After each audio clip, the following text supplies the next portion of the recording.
विपक्षी पार्टियों के इंडिया अलायंस को एक और तगड़ा झटका लगा है। वो झटका आम आदमी पार्टी ने दिया है। पंजाब के सभी 13 लोकसभा सीटों के लिए उम्मीदवारों की घोषणा केजरीवाल के द्वारा कर दी गई है। पार्टी ने संकेत दिया है कि राज्य में कांग्रेस के साथ कोई भी गठबंधन नहीं होगा। पार्टी प्रमुख अरविंद केजरीवाल ने शनिवार को कहा कि आम आदमी पार्टी के सभी 13 सीटों पर चंडीगढ़ की एक सीट पर चुनाव लड़ेगी पार्टी। अरविंद केजरीवाल ने यह भी कहा कि 2 महीने बाद लोकसभा का चुनाव होंगे।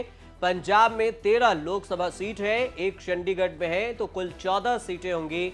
आने वाले 10 से 15 दिनों में आप इन सभी 14 सीट पर अपने उम्मीदवारों की घोषणा कर देगी।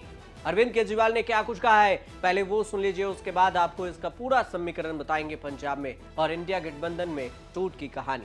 आने वाले 10-15 दिनों के अंदर आम आदमी पार्टी इन 14 की 14 सीटों पे अपने उम्मीदवारों की घोषणा कर देगी।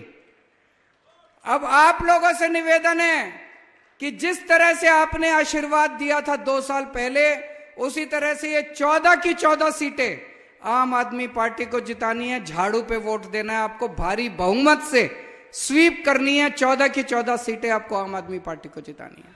केजरीवाल ने कांग्रेस पर भी कटाक्ष किया है। उन्होंने कहा कि पंजाब में लोगों को किसी भी अच्छे को काम याद करना मुश्किल हो गया है, जो उनके सहयोगी पार्टी ने अपने शासन के दौरान किया था। दिल्ली के मुख्यमंत्री का बयान विपक्षी समूह में उथल पुथल भी बढ़ाएगा। जो पहले से ही तृणमूल कांग्रेस ममता बनर्जी ने घोषणा कर दी थी और उनके भी बयान ने बहुत परेशानी में डाल दिया था, क्योंकि पश्चिम बंगाल में ममता बनर्जी ने अकेले चुनाव लड़ने की बात कही थी, तो वहीं बिहार में नीतीश कुमार झटका देकर इंडिया गठबंधन से एनडीए में शामिल हो गए। और अब तीसरे झटका पंजाब से अरविंद केजरीवाल ने दिया है इंडिया गठबंधन में कि वो अकेले 13 सीट पर चुनाव लड़ेंगे।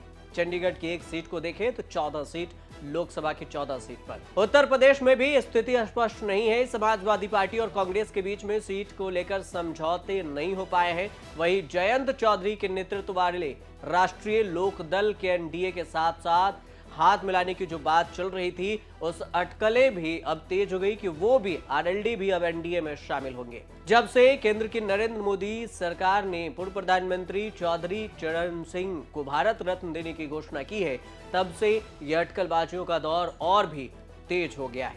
विधानसभा चुनाव में पंजाब की अगर बात करें तो पंजाब के विधानसभा चुनाव में आपने राज्य की 117 सीटों में से 92 सीटें जीतकर अपनी सरकार बनाई थी। पंजाब में आम आदमी पार्टी और कांग्रेस के बीच में गठबंधन न होने का फायदा फिलहाल तो आपको ही मिलता दिख रहा है।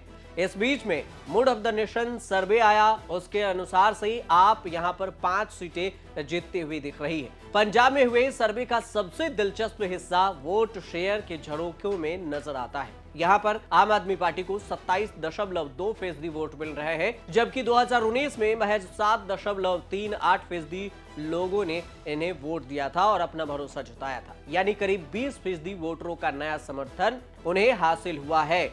इसके उलट आगामी चुनाव में ज्यादा से ज्यादा नुकसान शिरोमणि अकाली दल को होता दिख रहा है।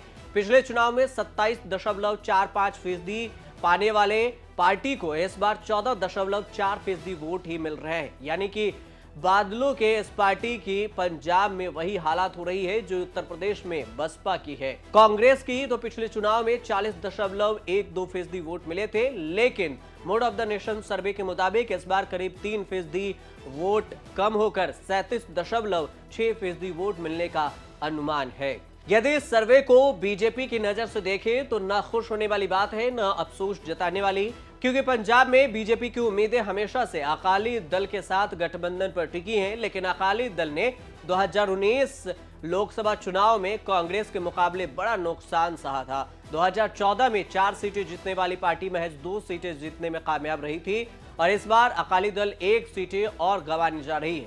भ्रष्टाचार और परिवारवाद के आरोपों से घिरे अकाली दल ने अपनी जमीन खो दी है। इसके साथ ही उसे बीजेपी और मोदी के नेतृत्व पर भरोसा भी नहीं मिला है। जबकि पंजाब जैसे सूबे में बीजेपी जहां पहले खड़ी थी, इस बार वहीं पर खड़ी दिख रही है। 2019 चुनाव की तरह उसे इस बार भी 2 सीटें ही मिल रही है। केंद्र सरकार के खिलाफ हुए किसान आंदोलन के दौरान सबसे ज्यादा गुस्सा पंजाब में ही था, लेकिन इसके बावजूद यहां पर बीजेपी को पिछले चुनाव के मुकाबले करीब 8% वोट ज्यादा मिल रहे हैं। 2019 में बीजेपी ने 9.63% वोट हासिल किए थे, जबकि इस बार उसे 16.9% वोट मिलने की संभावना है।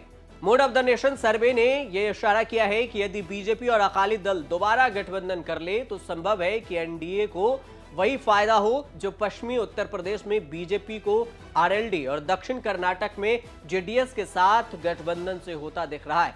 जबकि इंडिया गुट की नजर को देखें तो यहां पर कांग्रेस को सीटों के तालमेल से फायदा होगा, लेकिन बड़ा सवाल यह है कि आम आदमी पार्टी को तो अपना फायदा बिना गठबंधन के ही मिल रहा है, तो उसे कांग्रेस के साथ जाने की क्या जरूरत। पंजाब सीएम भगवंत मान पहले ही कह चुके हैं कि वहां पार्टी अकेले चुनाव लड़ेगी, यानी फिलहाल की स्थिति में पंजाब में सबसे बड़ी विनर आप ही है आम आदमी पार्टी और सबसे बड़ी लूजर कांग्रेस है। अकेले चल रहे अकाली दल गर्त में जा रही है, जबकि बीजेपी महज मुख्य दर्शक बनी हुई है। शायद 2029 के चुनाव में कमल खिल सके, ऐसा अनुमान आप समझ लीजिए। फिलहाल तो अकेले जो चुनाव लड़ने का केजरीवाल का ऐलान है, इससे इंडिया गठबंधन को बड़ा झटका लग रहा है। आप देखते रहिए न्यूज़ तक।